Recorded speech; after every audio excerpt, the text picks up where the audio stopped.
Today, our guest is Professor Brian Glick, a third-degree Brazilian Jiu-Jitsu black belt under John Danaher and Renzo Gracie, owner of Brooklyn Brazilian Jiu-Jitsu, training partner to the former Death Squad at the Renzo Gracie Academy in New York. Professor, how are you? Glad to have you on our show. Thank you so much. It's a pleasure. I'm doing great. It kind of took us a little while to get this to happen. I mean, it was just scheduling conflict. You were busy, then our team was busy, and we just had to make this happen. And it's like, it's a huge honor to have somebody of your repute and your standing, like, for us to be able to just pick your brain. It's a real treat for us. Well, thank you. It's a pleasure for me to be able to do this. We were talking about the time difference, so just being able to connect like this around the world it's amazing. And then to be able to have a platform like, Jiu-Jitsu to bring us to this is amazing. And I'm really grateful. I'm grateful to you guys too. So thank you. So when did you start? When did you get into Jiu-Jitsu and martial arts, specifically Jiu-Jitsu? Yeah, so I never really did. I wasn't very athletic throughout high school, or even like when I was in college. I wasn't really doing very much physical activity at all. I wasn't running. It just wasn't interesting to me. I didn't really have any reason. I felt like I didn't have any reason to do it. I had other interests. And so it wasn't until right around the year 2000 that I was motivated to do something. And it really came out of a feeling that I had been living in New York City for 5 or 6 years already. Mm-hmm. Actually longer than that, I guess, because I had been here for probably like 7 or 8 years. And New York can be a kind of crazy place to be. There's a lot of people packed together. Yeah. You see and meet all different sorts of people, and the city has its own reputation. In the 90s, it was a much rougher place than it is now. Absolutely. Yeah. So I started to feel after I had gotten out of college and I was kind of like in the regular world, that it would be a good idea for me to have some kind of self-defense skills. Mm-hmm. And I think that a lot of people, when they first come to the martial arts, they're drawn to it. Now it's a little different because there's a lot of attention on UFC, and there's much more attention to jiu-jitsu and grappling in general. So there's a greater awareness of that. But I still think for most people, there's like a sense of self-defense, an interest in self-defense, and feeling like you can handle and manage yourself and have the confidence to do that. That brings a lot of people into the martial arts and into jiu-jitsu. So I was no different. And I happened to meet a fellow who had been a long-time martial arts practitioner. He had been a traditional martial arts practitioner for a very long time. He had done karate, he had done Muay Thai, he had done some Kali and Eskrima, and he was just getting into this like new thing, this new thing right. that people were doing out in California, the ground fighting. And right. when I met him, it was just a very casual conversation, and we were starting to talk a little bit about what he did and what his hobbies were. He was he had a regular job, but this was something that he was really passionate about. And I said, oh, martial arts is pretty cool, and I'm into, I like the idea of, self-defense, and everybody loves ninjas and stuff like that. So I was like, okay, yeah, that's kind of cool. And he was really excited about ground fighting. And I remember like when we met and he was telling me about this, the first thing I had said to him was like, you're a total idiot. Nobody fights on the ground. Everybody knows what a fight looks like. It looks like, two people standing up and they're squaring off and they punch each other until someone can't continue. I mean, that's what a fight is, Right. And he's like, no, you got it all wrong. So that really was my introduction. And he showed me one or two things. And after that, he had come to town. He was visiting. He went back to California. Before he left, he said, you should see if you can find a Gracie Academy. There's one in New York. And I had a couple of days free. I wasn't working. I think I was off for a couple of days, and I was able to hunt down the Renzo Gracie Academy. And this was before the internet, really. So it was like a lot of looking through the yellow pages, and I went to the wrong place, and people were like, oh yeah, no, it used to be here, and then they moved to here, and then I went to the next place, and they were like, no, no, no, they were here. It was like chasing a ghost. It was like, I was, Right. very much like a detective, kind of on a case. And I ended up finally finding my way to, Renzo Gracie Academy on 37th Street, 38th Street. And it just, that was my introduction. And so it was very much like, it was in my mind a little bit, but it was really fate kind of brought me to it. And if I had not met this fellow, I probably would still be worried about it, someone jumping out from behind a tree to attack me. Still a little worried about that, but now it's a little bit better. So Was what that the was first? Was that the first location, or did you? I mean, that would. It's moved a couple of times, the academy. If Yeah. I'm not mistaken. Yeah. So it had been at a place called Chow's, which probably you guys have heard people from the old days talk about. And Chow's was like it didn't have its own facility. It wasn't a standalone school. It was a space that was shared by a lot of different martial arts places. And so, on Tuesday night, it was like knife defense. On Wednesday, it was like ninjutsu. And then like Thursdays was, Gracie Jiu Jitsu. And so they had just moved out of that space into their own standalone, Renzo's own standalone space. Right. And so that was right when I showed up. It was like the first week they had been there or something like that. So That's good timing.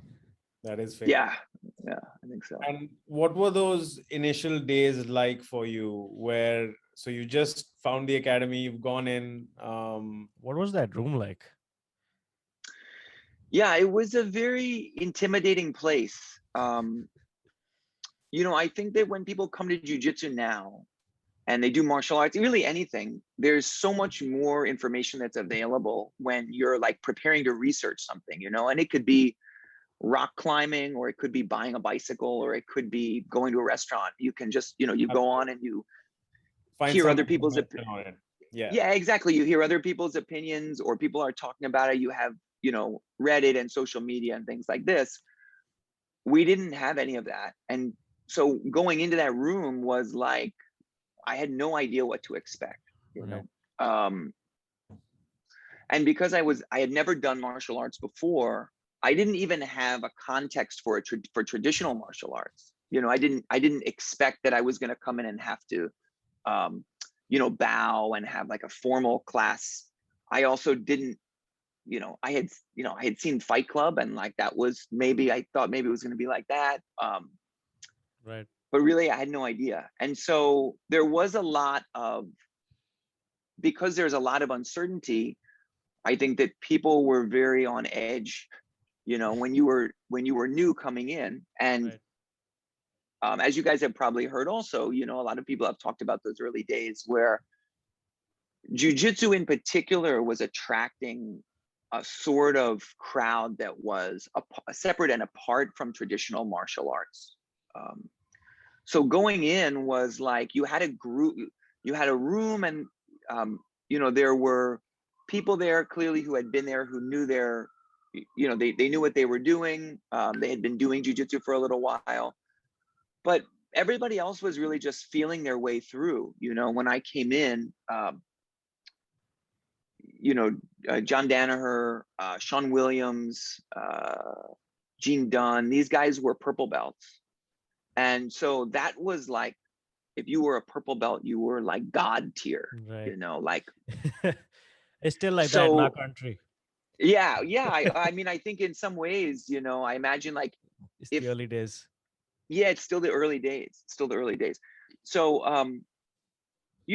there was a sense of it being kind of like the Wild West, where you didn't know what you were going to expect, and you didn't really know what other people knew, and no one had really been there long enough, because, in the year 2000, it was like the most amount of time that anybody had been there was like 6 years, and that wasn't like people training twice a day. That was like, 3 times a week, for 6 years. And the people who had been there for that long were like purple belts. So it was a strange place. And I think there was a division among the people who were there. There were people who had done traditional martial arts, but for whatever reason had left or were pursuing this alternative route, this like a little bit rougher and tougher kind of approach that jiu-jitsu was presenting at the time. And then you also had people who were there out of like desperation. They needed to be able to fight better than they were fighting. Right. And you had a crowd of people who were not martial artists per se, but were police officers, they were security personnel, they were people off the street. Yeah, they were bouncers. They were people off the street who were, they wanted to beat people up better than they were already doing. Right. And I'm sure MMA fighters in the mix as well then. Yeah, and at the time MMA was also very much like underground fights. It was not the shows were much smaller.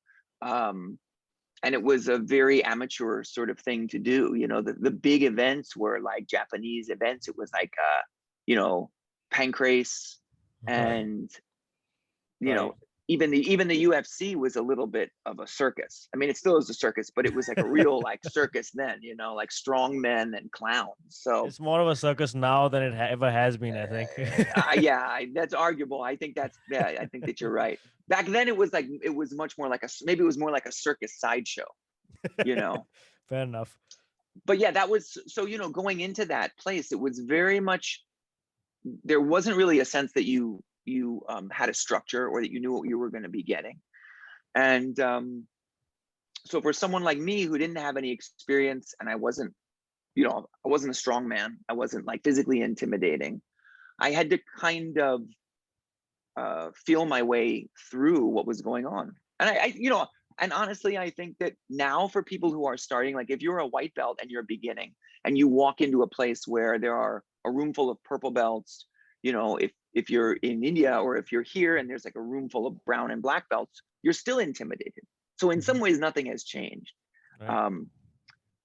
But yeah, it took me a little while to find a groove and to get used to it and to decide that I was going to stay. And I did, and here we are. So in that context, while you were coming up, what was a day of training like for you versus what is it like now? Today. Yeah.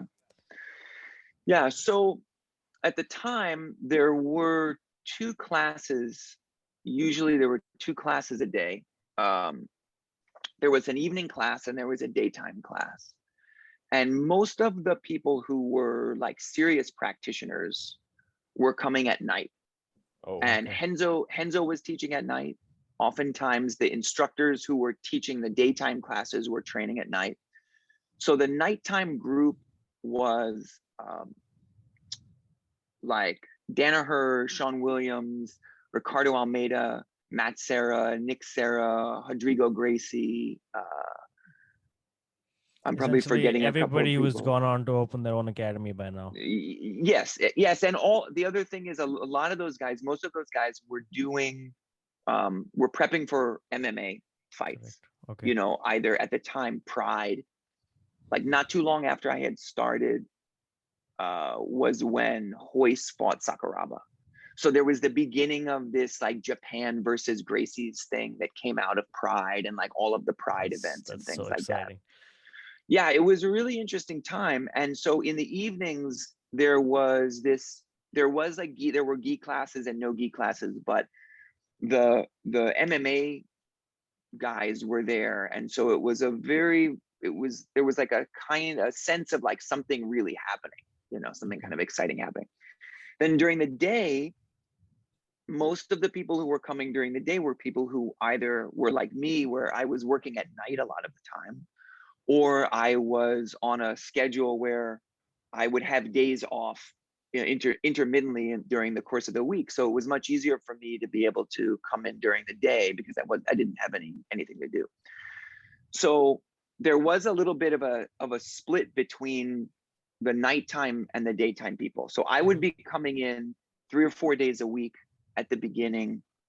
If I could do 5 days a week, then I would, but usually it was 3 or 4 days a week. And it was coming into this class where it was like, we were considered like the B team, And the teachers were Danaher and Sean Williams, you know, and sometimes Matt Serra would come sometimes. And I think he was there, and Rodrigo Gracie. Okay. So the four of them would teach. John and Sean would co-teach, and then Rodrigo and Matt would come in on alternate days. So what was interesting about that time was, because there was less attention on what we were doing, there was also a little less pressure, I think, among the people there were fewer people watching, so it had much more of a sense for me of being like a laboratory. That there were things you could make a few more mistakes.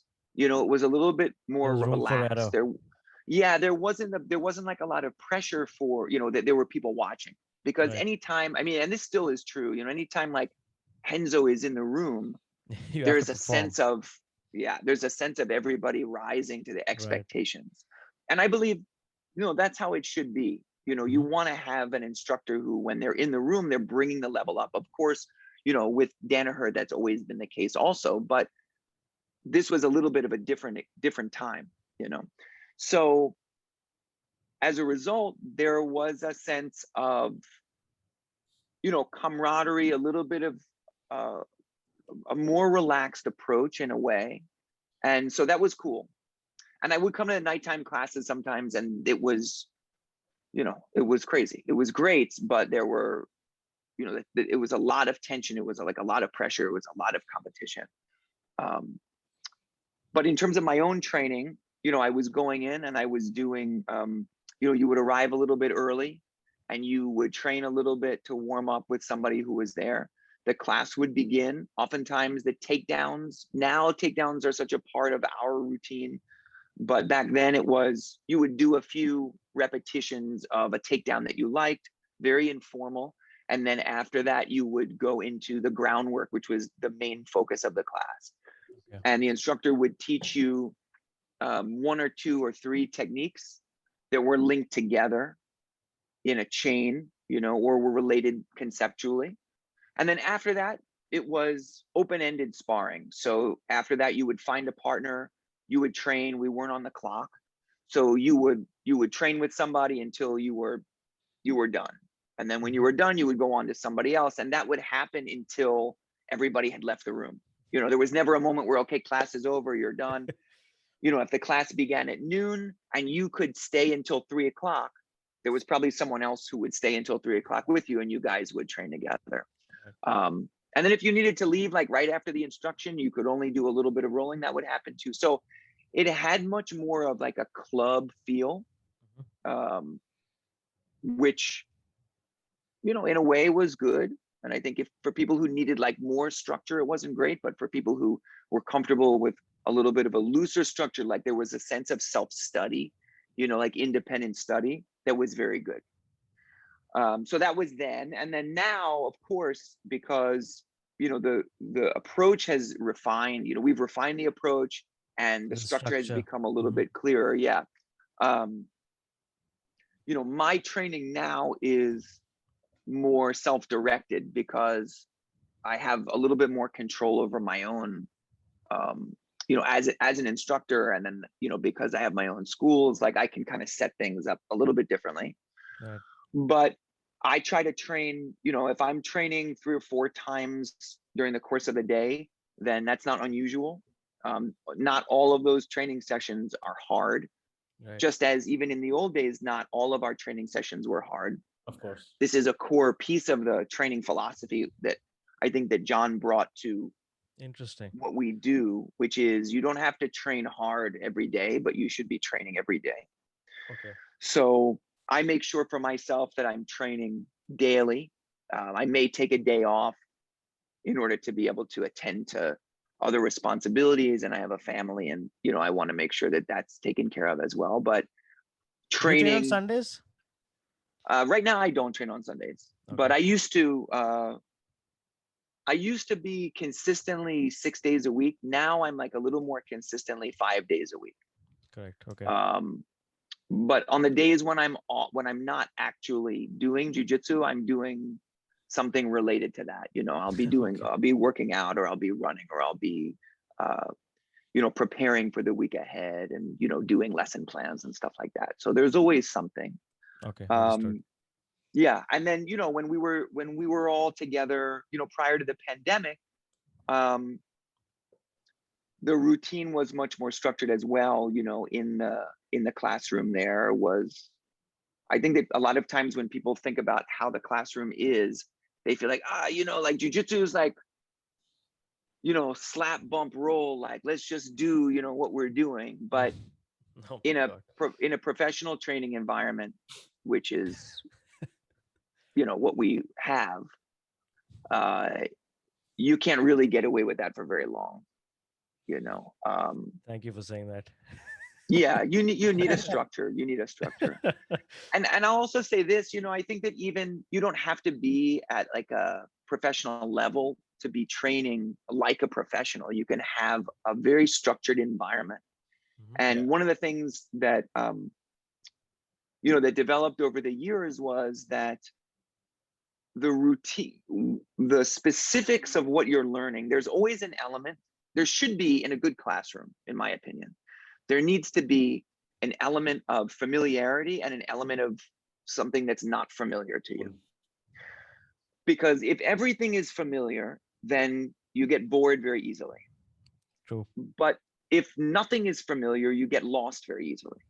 So there has to be And I think that for students who are, especially new students, people who are beginning, you need to have something that people know. And often it's like the warm up for the class, and then like the structure of the class. So I always knew when I showed up, and like we all knew when we showed up to a class with Danaher, that the class was going to work exactly the same way, that it was going to be a standing technique, you know, or two. And then there would be a ground, you know, a series of ground techniques. It would be, you know, there would be like 2 or 3 pieces of a connected line of thought. right. And then that would be, you know, there would be time to drill and practice and rehearse it. And then there would be a sparring component. Right. And things changed inside of that, you know, like the nature of the sparring changed depending on what was going on. When, you know, prior to you know, like prior to EBI and DDS and all of this, the structure was very much, was like, you know, we begin on the feet and work our way down to the ground. You know, after people began to, you know, need more structure because the rules of the tournaments were governing what skills needed to get developed, then the sparring became more specific. Specific, like You overtime know, stuff. exactly. Or like, you know, like for instance, when you know, during the lead up to the EBI era, we were doing a lot of beginning in those overtime positions, beginning with someone on the back, hands lock, beginning in the arm lock with someone defending. So, you know, those things would change, but the overall structure of the class was the same. There would be a portion standing, a portion on the ground, and a portion indoor. So I think that for when you are creating a class, if you're an instructor, if you're building a classroom, there needs to be something that is predictable about it. Because we all, and I say all of us, I mean like the newest person in the room, and then also, you know, Gary and Gordon appreciated that, like, yes, we knew what was coming. You know, it frees up your mind, it frees up your attention so that it can go into the right areas. Right. If it's just like a scrambly mess and You you're don't know just trying to what's figure out next. what to do, yeah, it's impossible. It's impossible. So I mean, so you mentioned people trying to impress instructors. With the popularity that Dana has had gained in the recent years, did you see a lot of influx of outsiders coming in and trying to impress the man himself, trying to go hard with students? yeah. Yes. And I think, you know, that was also true. You know, even when Renzo was teaching in the old days, it was very much like this, where, and I imagine, you know, I haven't been to like a lot of other schools, but I imagine when like the head instructor is there, then everybody wants to be recognized. You know, Right. everyone wants their, you know, they want the compliment or they want the attention. And so that would happen. Also, it was because, you know, we're in New York City. So people were coming Visitors do a through. lot. Yeah. Yeah, like people who did jujitsu. If you did jujitsu and you were in New York and you wanted to train, there were only a couple places to go. So a lot of people would come through. And then, you know, as Danaher's popularity increased, as Renzo's became better known, people would come in. And in a way, you know, it's a double-edged sword for people at that tier, you know, at like the kind of top tier. On one hand, you do want people coming who are skilled and bring in alternative approaches. You know, Correct. you want to be able to have people who have different skill sets. Just like, you know, if you have a very good spider guard and I have a very good, you know, half guard, it's good for us to train together because I gain your experience, you know, I gain experience working with someone like you and vice versa. So there was that sense always. And I think that where it goes wrong is when, you know, people are showing up specifically to, you know, to kind of make a name or to try to, you know, make a name for themselves or make an impression on someone else's back. And, you know, because the team was so powerful, you know, and such a dynamic mix of people, it never really got out of hand. But I think that the room also, you know, the room is like an organism. And so if something goes too far out of balance, then the rest of the organism is also thrown out of balance. And so there were definitely days where people would come in and there would be an energy in the room. And you can feel this when you go to you know, when you're training in jiu-jitsu, or really if, you know, even if you're just at a large venue, like if you go to a concert, or, you know, when we could go to concerts or like go to like a sporting event. You're right. Sometimes like the energy is weird, you know, it's like there's some tension or like anxiety or things are crackling a little bit. And when moments like, you know, during moments like that, everybody is a little bit unsettled. And so there were certainly days where people would come in and there was a ripple effect, and then everybody's a little nervous and you see people like get injured for no reason. Right. Or they're just on edge. Yeah, they're on edge. So, like people, the whole room is kind of going like a little bit too hard and no one's watching where everybody else is, you know, what other people are doing. So that definitely happened where people would come in and try to impress, you know, the instructor, and, you know, it's just amazing to me that that they were still open to, I mean, visitors can train with like world champion caliber athletes in the same room. I mean, just regular walk-ins, people you don't know. Were there ever any indications or thoughts of making the room a closed room, not letting visitors in? Did that ever happen? Well, there was, you know, again, I think that there was a period of time where it was a little bit looser and things were a little more open. And then as we became like a little bit more professional in the approach, money was on the line. A lot of money was on the line at that point. I think some for sure some of it was that. And then also as happens, you know, when people become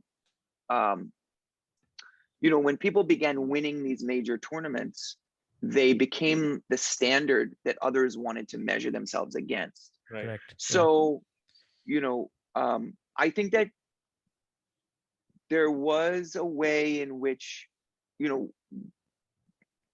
that had to be kept in check, because you couldn't just have, you know, a person coming off the street who was strong and they were tough and injuring someone. they you know, they make sloppy mistakes, or, you know, they're sloppy, they make beginner errors, or you know, they take risks that they shouldn't take.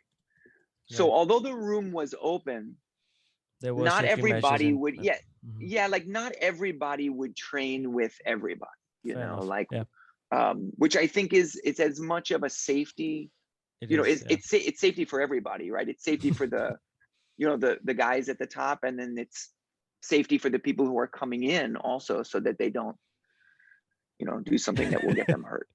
correct. It's so well put. Yeah, because we've dealt with a few of those instances ourselves where it's basically guys who are just a little bit lesser experienced or whatever, they just maybe they tend to freak out or they tend to go a little harder than they should. And Right. that's exactly when these kind of injuries happen. I mean, Like, as we Yeah, mentioned that's to you, we are where you were in the early or mid 90s. Right.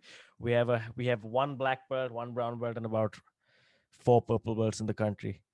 So It's cool. I mean, it's actually, you know, like that time was, you know, I think that there were a lot of things that we could have done better, but I think that there were also, in terms of the, you know, the excitement and like the potential and the enthusiasm, there were a lot of really good things happening. Yeah. we Yeah. have So that. it's a Yeah, cool place to I know be. what Yeah. you mean. I know what you mean. Professor, I have something. I mean, I've noticed you are probably one of the few instructors that inculcates no-gi judo into his tutorials or the videos you put up on your YouTube channel. Um, do you see yourself one coming out with some kind of an instructional on BJJ fanatics, and two, how much do you think that nogi judo can be implemented in today's jiu-jitsu game as a whole? Yeah. I think these are good questions. You know, I have a lot of ideas, and I think some material that would be, you know, beneficial to, you know, to people. So hopefully there'll be a way for us to get some of that out, Right. and to be able to share it in a more structured way. You know, I like the YouTube platform because, as it, like with, you know, like we're able to talk like this, but you know, people from anywhere in the world are able to go on and access that can information. get access information. I mean, it's amazing, you know. But having a little bit more of a structured lesson plan, or kind of a through line through the techniques, it's difficult to do on YouTube. So having a more formal, you know, curriculum, I think would be helpful. So my hope is to be able to do that sooner rather than later. The thing about no-gi judo and like standing position, number one, the standing position in, you know, in jiu-jitsu tends to be something that people shy away from, and there are good reasons for that. The likelihood of injury is much higher, you know, when you're working from the standing position, and it's not necessarily a skill-based thing. It's because you have two bodies colliding off the ground. Yeah. And then we Correct. have to fall. Correct. Yeah. So you have issues of like falling body weight. You have issues of the person who is being thrown. What you say? Back exposure? Sorry. Yeah. I mean, I think from a technical standpoint, you know, when you're doing this, you have concerns about like back exposure. You have concerns about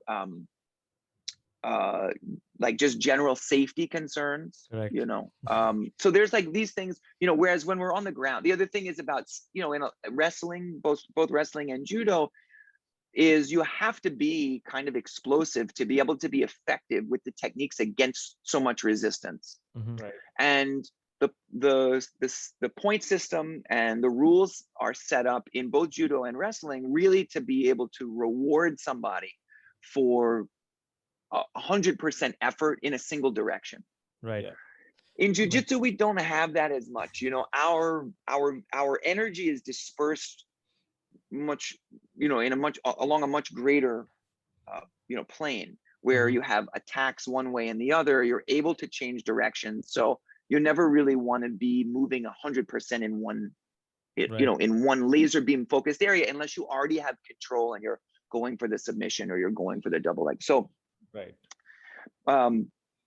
You know, it can be a little bit more, it can be a little dangerous. But that said, I think that there is a way to develop standing work in jiu-jitsu with a progress-oriented mindset that includes safety, so that it doesn't have to be it doesn't have to be like kind of in the shadows. I think that for a lot of people in jiu-jitsu, it's like if you're both standing, we're both, you're both waiting just quickly to get to the ground. Yeah. You're going to sit to the guard or like whatever I have to do to, even if he takes me down. And I mean, I remember feeling like this when I first started too. I was like, as long as, I don't care if I get thrown, as long as we end up on the ground and I don't get hurt on the way down. Right. At least now we're here. Yeah. And so, my mindset has changed a little bit since then, but I think that probably for beginners, there is a sense of like, let's just get down to the ground and get this over with. Stay safe here. Yeah, get down safely. But, I think that there is definitely a place for no-gi, wrestling, judo, stand-up in people's experience, because, as I told this guy when I first began, like everything starts standing, unless you're going to like walk out and sit to guard, which is, fine in a, tournament, but you should feel comfortable at least knowing what to do from a standing position. Correct. So I'm a big believer in that. But on a more technical note, for nogi judo, would you reckon that the higher percentage throws or trips in a backward direction for your opponents, let's say kouchi, ouchi, or yokosotogake, stuff like that? Is that more higher percentage than in the forward direction? Yes, I think, from a technical standpoint, and the technical kind of feeds into the strategic with jiu-jitsu, because as you were saying, you don't want to go into a throw that works beautifully but leaves you exposed. Right. It leaves your back exposed, it leaves your neck exposed. And so we see this a lot of times when people are learning how to do even the double leg, which is a backwards takedown, but they find themselves getting guillotined, or they find themselves being taken over with like a tomoe-nage, sumigeshi, Right. So there are certain things, with no-gi judo that we want to avoid, namely big back, turn throws and things that expose the back a lot. Okay. So yes, things that we favor in general with no-gi judo are attacks to the feet. So ashiwaza, koichigari, oichigari, sasai, diashibarai. These things, because they're low risk, high reward. If they work very well, then you've knocked your partner down. Right. If they don't work, you're not out of position. You're okay. And if they work only partially, you've stumbled somebody and you've taken them out of balance, which leaves them open to a secondary attack. So strategically, it's great, regardless. So strategically, it's great. And then technically, those skills are not that difficult to learn. It takes a lot to be able to learn to do a turn throw, not only because the timing and the setup and the off balance and all the other requirements, but you have to have the confidence to be able to rotate and to be able to do a throw where you're not looking at the person. To essentially flank yourself, Yeah. And you're also, you can't see what's going on. So like if I hit a throw where the person's behind me, I need to feel their resistance. I can't like see it. Whereas a lot of times you're doing koichigari, oichigari, you see what the person's doing. Yeah. You can see their head position. You can see them posting, or you can see where they're stepping. Yeah. So the two major exceptions to that with no-gi are usually uchimata and haraigoshi. Right. And the reason is because you can work both of those off of a whizzer, like an overhook grip. Overhooks. Yeah. And the overhook saves you from the back exposure. That's right.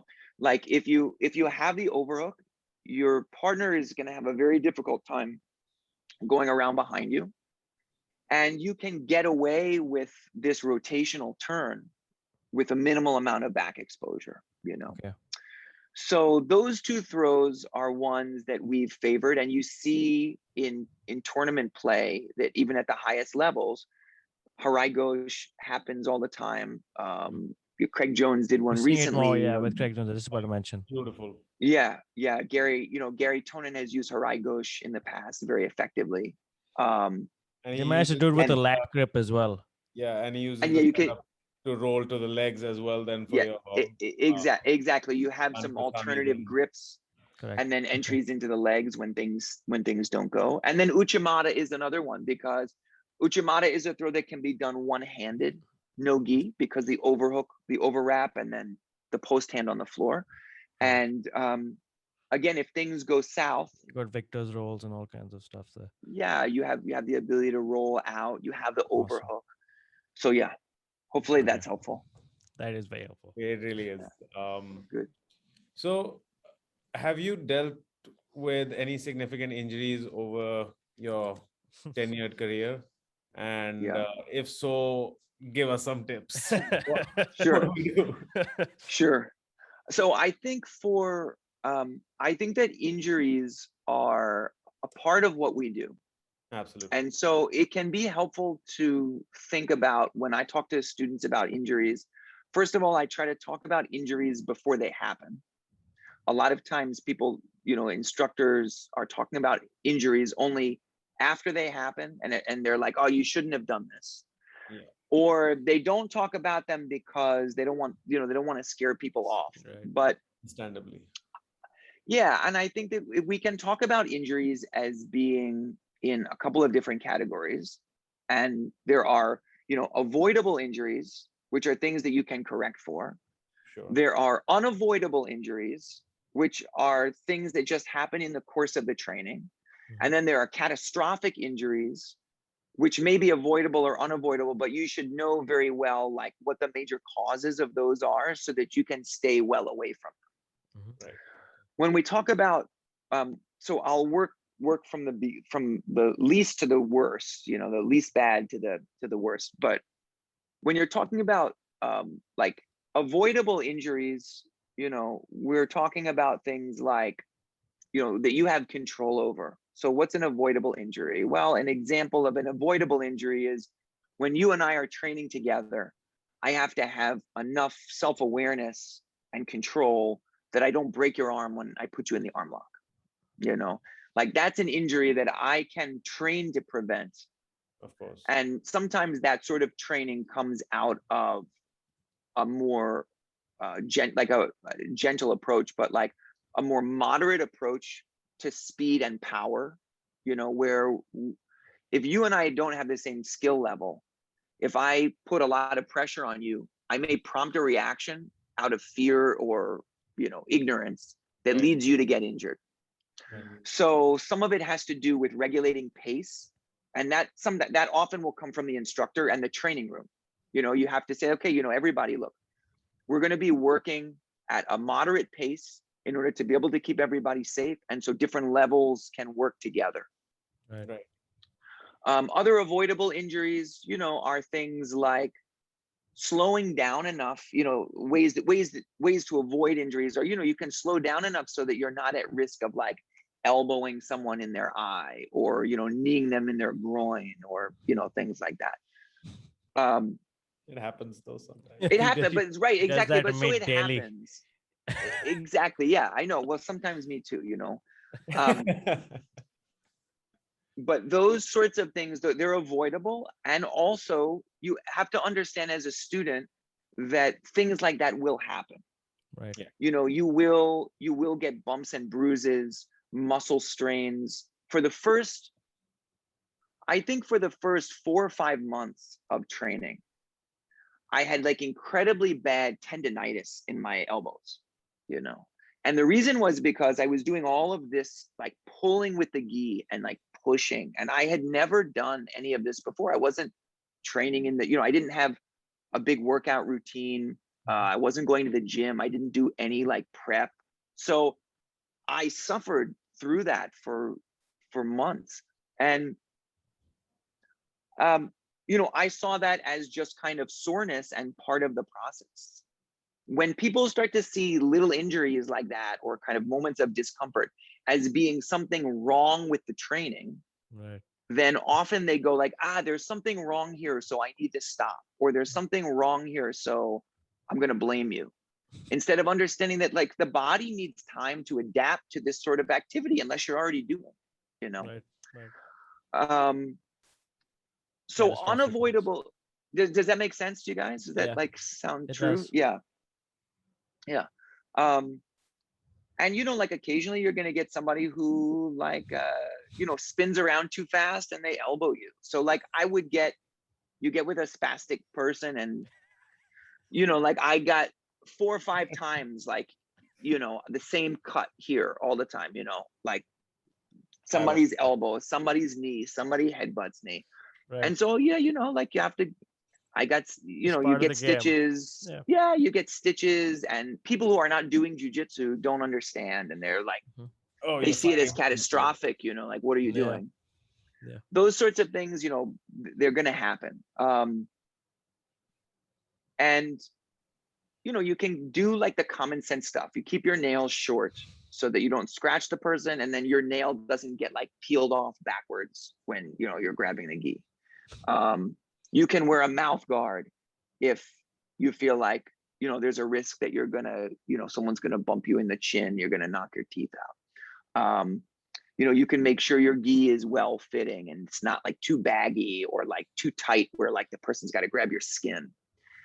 You can make sure that you are, washing your uniform regularly. Like all these like very standard common Smells sense half things. decent. Yeah. Yeah, I mean, people will tap to your arm lock. They shouldn't tap to you because like you're mounted on them and like you smell like a pile of like burning garbage. People are like, oh, tap. That's not a victory. Get off me. It's not a success. Yeah. And then, also like skin diseases, that stuff is common. It's been common in wrestling for a long time. It's, true in jiu-jitsu, whether it's, ringworm or staph. So those things you can cut down to just basic common sense things. Right. The next category is unavoidable injuries.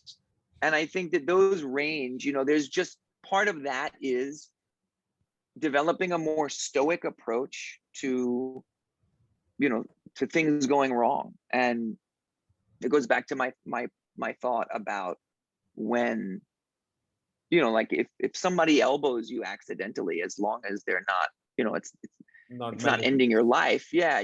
Like it's just part of it. And right.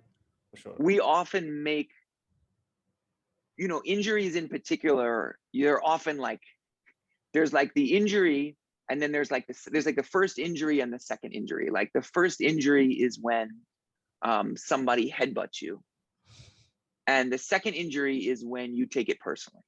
Right. The first injury is like you got a cut. The second injury is you panic about the cut, and then you have a total freak out and you come back and try to kill the person, or you totally retreat into like a shell and you're like, I'm never doing jujitsu again, Right.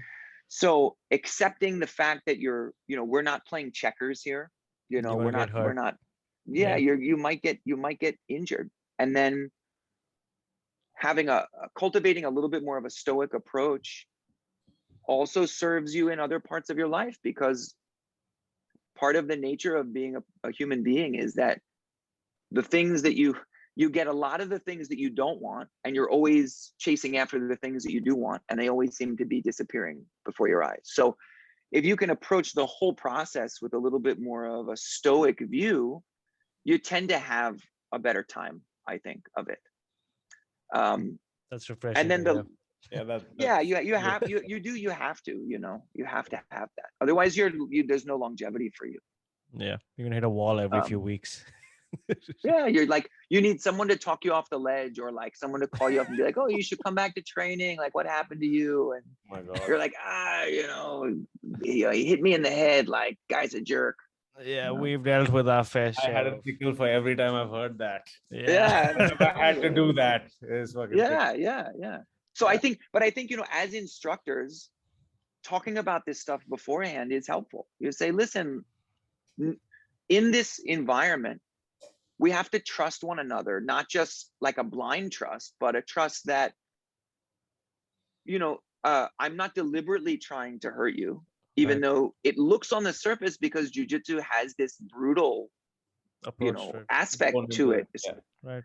Yeah, but like even in that context, it makes us much more sensitive to one another. If I know that I can break your arm, I want to have a much greater sensitivity to the fact that I could do it.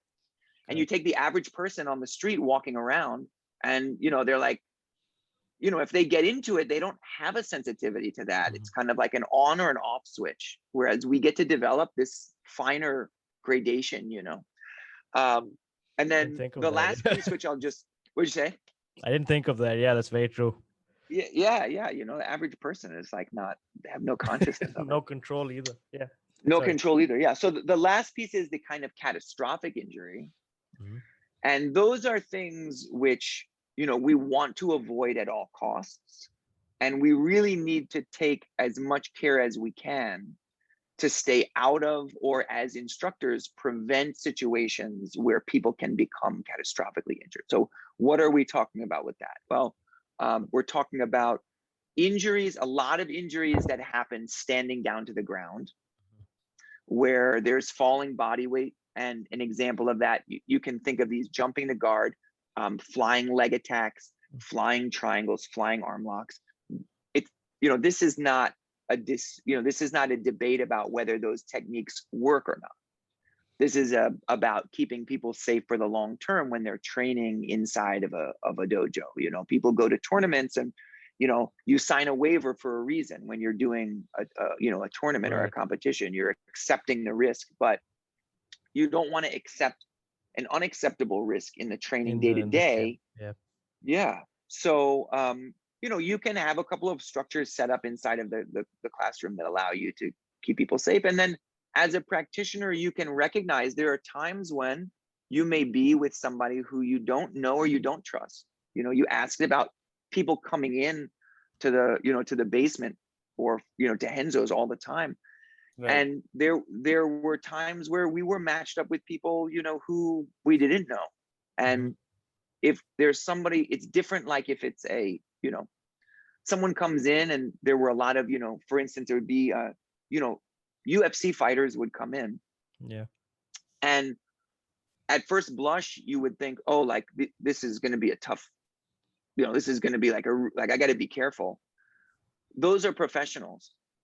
And as hard as they fight and as tough as they are and as skilled as they are, at the end of the day, they know exactly how to train properly because they don't want to get injured either. So those are not the people that we need to be concerned about. The people that we're concerned about are people who are, maniacs looking for a way to prove their name or like make a statement.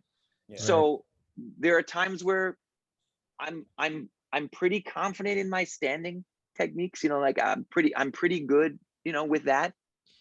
But if I don't know you, I'll still sit down, to guard and work from there. And it's not because I don't know what I'm doing. It's because I don't know what you're doing. Right. That makes sense. Yeah. So that's kind of injury prevention 101 and a good way of thinking about it, I think. Professor, we've heard a lot of stories about you going up against world champions and absolutely obliterating them in the gym. Is there any truth to that? All lies. So, yeah, tell us a little bit about. I don't think you'd ever admit that. I mean, from what we've not good for their brand.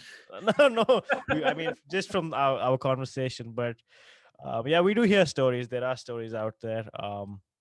And what about you? You in your competition career, have you ever thought about it? Have you competed quite a bit? Not really.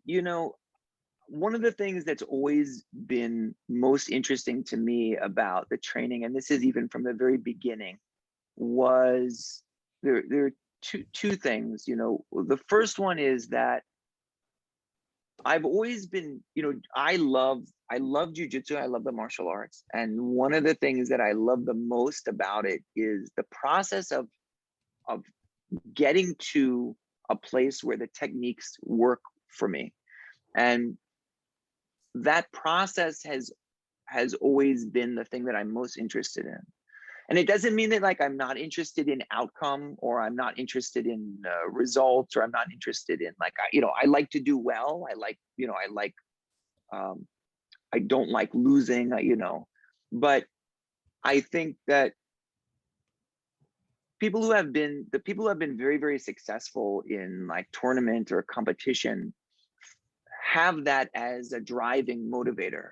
And my motivation has always been much more process oriented rather than outcome oriented. And as a result, especially during those like the first 15 years of training, I enjoyed being a part of this process of developing the system, of working directly with, Danaher and I were training, daily, as part, training. I was his training partner for 20 years, 15 years until he wasn't able to train anymore.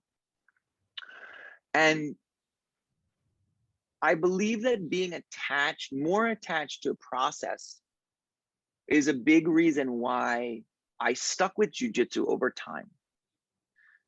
When we get attached to, I think when we get too attached to Results. the outcome of what we're doing, we can, even for most people, like even the most idealistic person, I think, can become jaded or feel burnt out. You can get burnt out if you're not seeing the results that you expect to see from the work that you're putting in. For sure. And for me, I was always more interested in just coming back and putting in more work. Yeah. So I kind of left the tournament stuff and the high level competition to the guys who really loved it. And the DDS guys, everybody on the team, Gordon and Gary and Craig and Ethan and Taza and Nicky Ryan, all these guys, Nicky Ryan, love to do it. It's just it drives them. And I was never really driven by that. I was much more interested in the R&D, like the research and development nuance of and I was lucky. It was also a product of being in a certain time and place, because there was no, John was not really doing, he wasn't building a team. There was no, and Renzo was building a team, but I wasn't, it was, I was kind of on this I was on the B team, I was coming during the daytime. And so I wasn't really a part of that either. So a lot of it was circumstantial and some of it was just temperamental.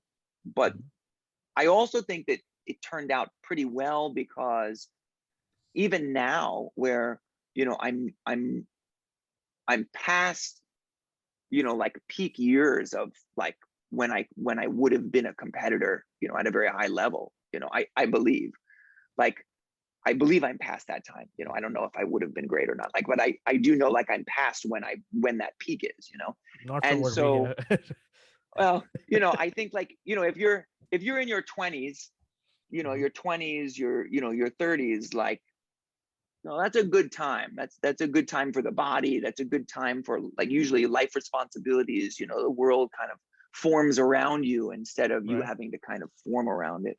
But, I think that now, because I didn't have like a big, there wasn't this big mountain that I climbed. I didn't have this large descent either afterwards. And for me personally, like, I prefer that. I prefer like a lower amplitude experience, because it keeps me in a narrow band where I can work on what I need to work on and continue to progress according to my teacher's instructions. Wow. So that's always been the core thing for me.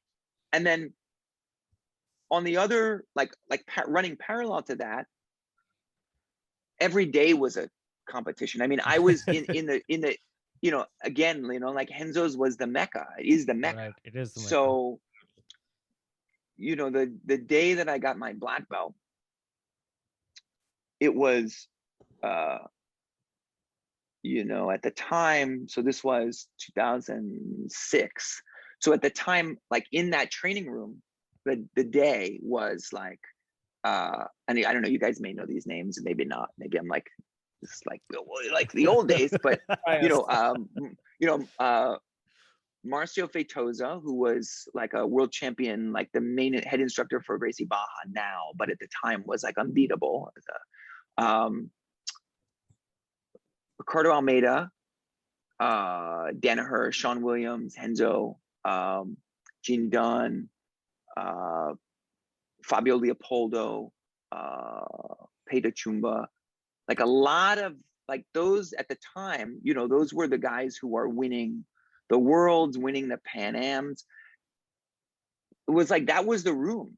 So even if I had gone to like even if I had gone to like a local tournament, like I was getting better training day to day, you know, I think, like tougher people, you know, not to take away from anybody else, but like for sure, those guys were like some of the toughest jiu-jitsu practitioners at the time on the planet.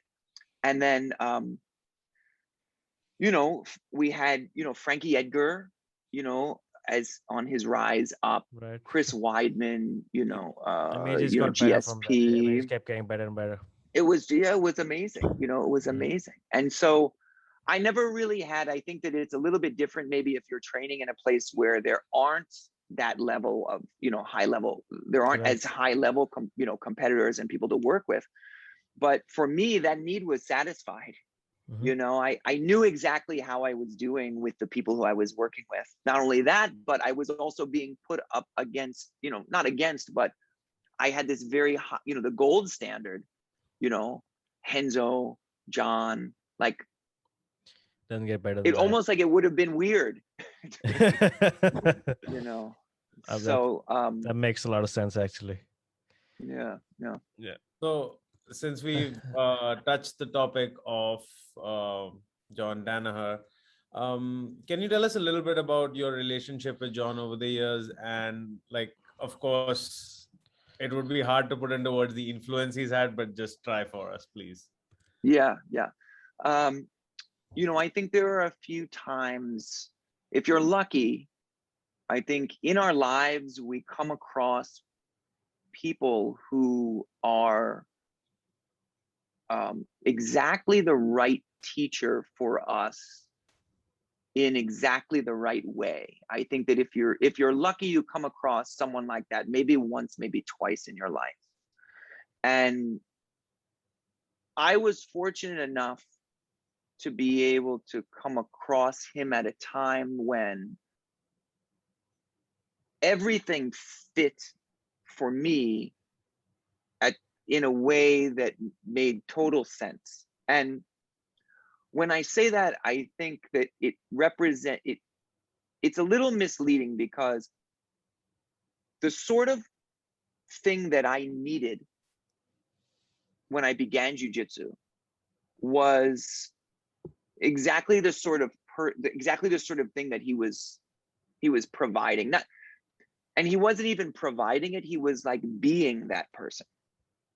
So when we talk about, you know, finding the right teacher, it's like there's, you know, you have teachers and there's, you know, plenty of people to learn from, but to be able to have a true mentor, I think is rare. And you need a little bit of luck to be able to recognize that person at the time when they show up, you know. So the other component is that often they don't often fulfill your initial expectations of what you think you want. And the reason that this is important is because we live now in a time, and I won't speak for where you guys are, but I know for sure here, where the culture of like our culture encourages people to seek out what they want, and not to be satisfied unless they have things exactly their way. You know, it's very much, I don't know if you guys have this, but here there's Burger King, and the Burger King slogan was "Have it your way." You know, it was like, if you want a burger with cheese, you can have a burger with cheese. If you want a burger with 2 buns, you can have a burger with 2 buns. And I think the American culture, the Western culture here is like, you're used to having things exactly your way. Right. In fact, I believe that often prevents us from getting exactly what it is that we need, because we're closed off to the possibility that the person or the way that you're going to get exactly what you need doesn't look the way that you want it to look. Right. So when I first began, and, you know, when we first met, I think that I didn't really know what I was looking for. And I didn't really even know that I needed to have somebody who was a good guide like that. Over time, it became clear to me that this person was providing for me something very vital that went beyond just a technical instruction in jiu-jitsu, which was, you know, as close to perfect, I think, as you can get. That's my opinion. But there was something else that was going on. And as a result, it had a very profound influence on how I looked at the rest of my life, my relationships, my responsibilities, the trajectory of my life. And so he provided all of those things without really giving me what I wanted. And so, you know, I think that the first lesson, you know, one of the first lessons that I learned was, you know, on the mat in jiu-jitsu, that you can have a very clear approach to a problem that seems otherwise totally unmanageable. That there is like a problem solving method to even like the most chaotic situation, which gives you a sense of clarity. It doesn't give you the answer. Right. Yeah, but it gives you the method to get there. Right. And I don't want to leave Renzo out of the equation either, because I think that the like his approach to jiu-jitsu in general is very much like this. And I think that his influence on John was very much like this. Like the approach, you know, like having a more systematic approach to problems and to chaos and bringing it under control and ordering it was revelatory, you know. And so that was one of the very first lessons that I learned from him on the mat. And it was inspiring enough to be able to lead me to other things. And ultimately I learned to trust him, and I trusted him with my progress, and I trusted him with the direction that I was headed. And in turning myself over to him in that way, I was able to, I watched the changes. You know, I watched actual progress in jiu-jitsu. I watched transformation, you know, myself. It's like kind of an overused word, but he's talked about it too. You know, when I came in, the person who I came in as, and the person that I am now, or the person that I was, you know, 10 years later, unrecognizable. Right. So, yeah. So I think like on a more holistic level, as a mentor, he really provided me with so much more than jiu-jitsu, right? Yeah, so much more than jiu-jitsu. And then in terms of jiu-jitsu itself, you know, Renzo aside, like Renzo kind of along with this, but I don't have another jiu-jitsu other than Danaher jiu-jitsu. You know, I haven't had another instructor in that way. So I don't know anything else. I've never known anything else. And it's interesting to me now to watch as the system that he's developed becomes available to the world and people are drawing on it and like taking pieces and putting it together. Because it's just been the water that I've always been swimming in. Right. And I'm very happy about that. You know, I'm very grateful. And I think with a teacher like this, you have a debt that will never be repaid. You know, I'll never be able to repay him for what he's done for me. And I like that, actually. That's pretty cool, right? Yeah, I think it's a cool thing. I'd like to tell you the influence he's had on Indian Jiu-Jitsu as a whole. When his first or second system was the leg lock system, and then his back attack system, and we got all of them, like all 6 enter the systems, and I started teaching them. I was running an academy at that time. I started teaching them. And we had a sub-only tournament. We had competitions coming, and we ran through everyone. I mean, we're the best in the country at the moment, and it's thanks to John Danaher. So it has had a profound effect across the world. So I don't think that you can, I mean, if there was a way to measure it, this would be one. but it's gone literally across the world, and it's changed lives here as well. Yeah, So it's pretty cool. Yeah, and you have a sense of that also. I mean, the stuff I was talking about, you're able to see it, and it's a powerful thing.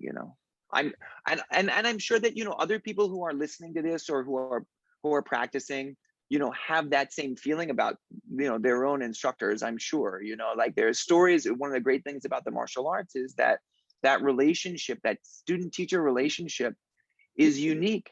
You get it sometimes, like if you go to school, like you go to college, like you have someone who really you connect with, but yeah, and I'm sure your students probably feel like that about you to some degree, and I'm sure my students feel like that about me to some degree. But it's unique in a way to the martial arts because it has all of these different components. It has a sense of there is a teaching, but it's not just theoretical. There is like a practical skill you're gaining. You can see immediate results. Right. You can work, you can build off of what you're learning. You can refer back to it. And it's just, it's quite a thing, it's quite an amazing thing.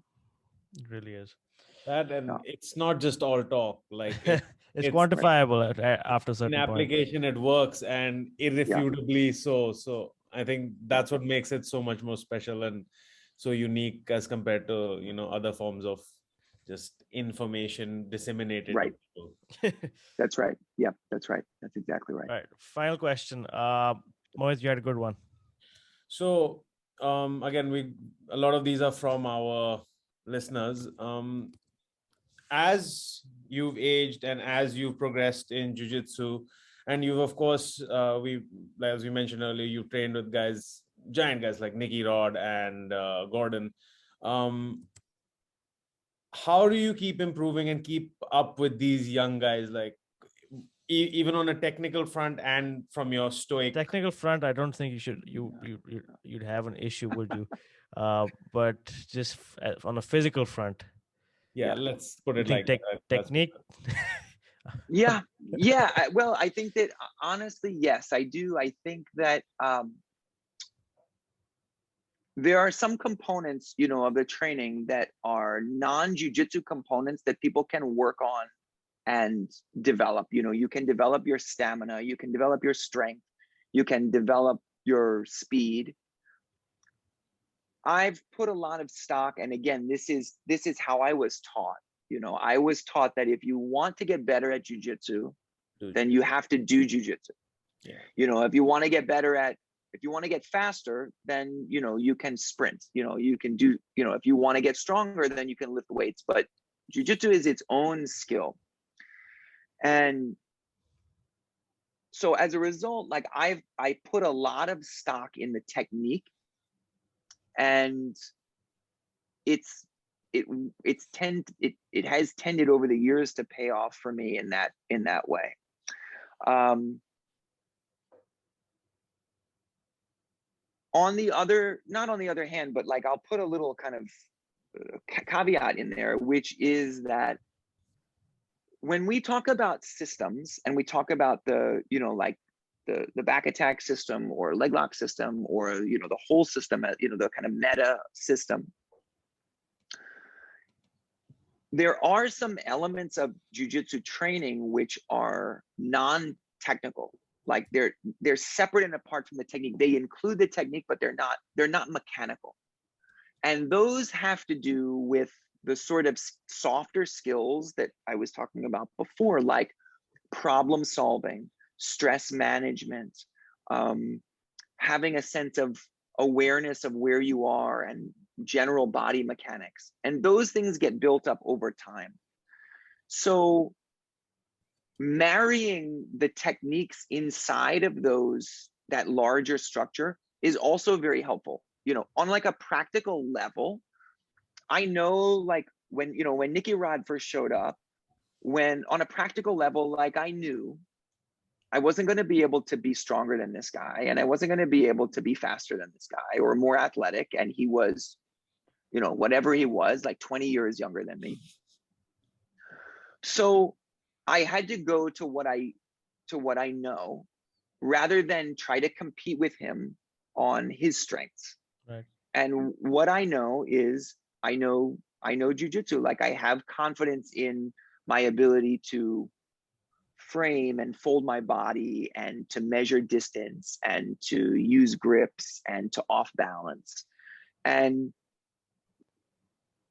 experience has dictated, you know, for me, and I think for everybody, I'm talking about myself, but like everybody, experience can dictate for you how you make those decisions. And often those decisions are made in the moment, but you know, you have experience to be able to know when and where is the proper time to deploy a given technique. Right.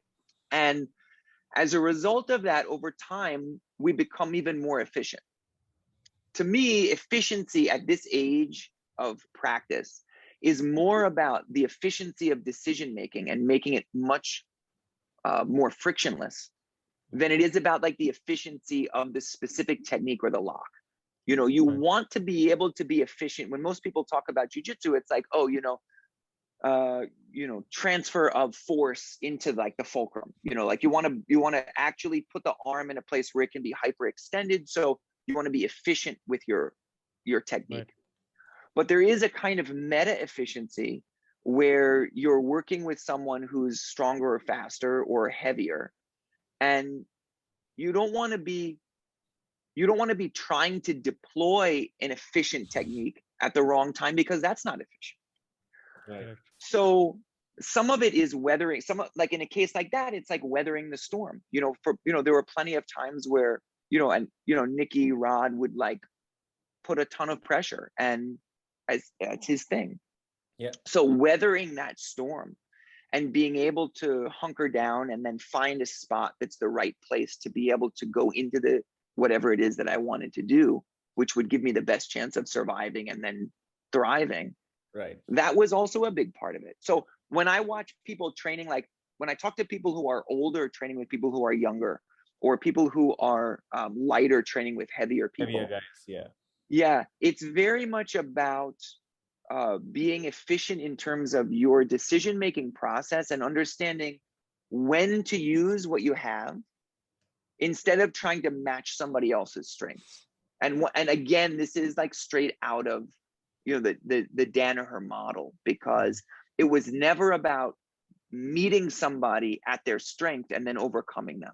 It was always about guiding somebody to their weakness and then using that as an opportunity for you to deploy the strongest part of what you do.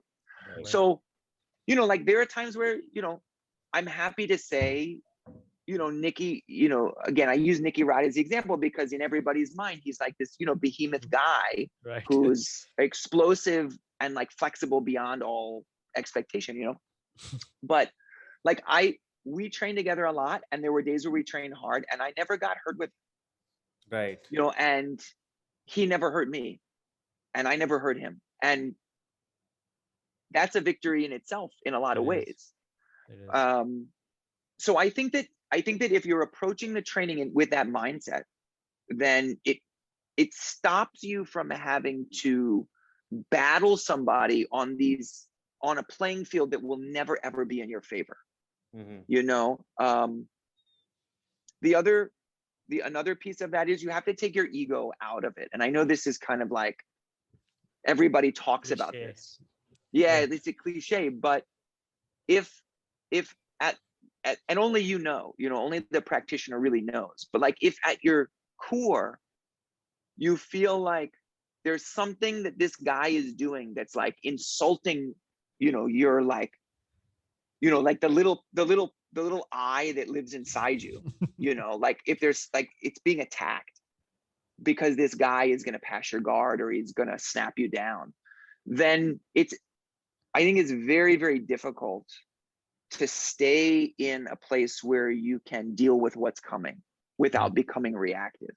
And, another guy who was like this for me, who I appreciate more, I think, in retrospect than I did at the time, was Jake Shields, who is just, has to be one of the toughest guys on the planet. Like, not just talked about enough. He is just a brutal person. He's a savage person. And I had great training with him. It wasn't always great, like objectively for me, like if you watched it, like I wasn't always like doing great, but it was great training for me because I was under such pressure and I was in such a place where, my resources were pushed to their maximum capacity. Right. That I had to grow and improve because of that. But I did, and I did partly because I worked as hard as I could with what I had. And then when you're up against the limits of that, like if your arm is extended, it's extended. If it's hyperextended, you have to tap unless you want to get, unless you want to have it broken. Right. And the next time you hope that you don't get to the point where it's hyperextended. I think that image resonates for us as practitioners, but it's applicable on a much larger level when you're working with someone who's bigger and stronger or younger or faster. Right. You do everything that you can. And then when you get to your limits, you recognize what they are so that when you come back and you do it again, that limit is no longer here.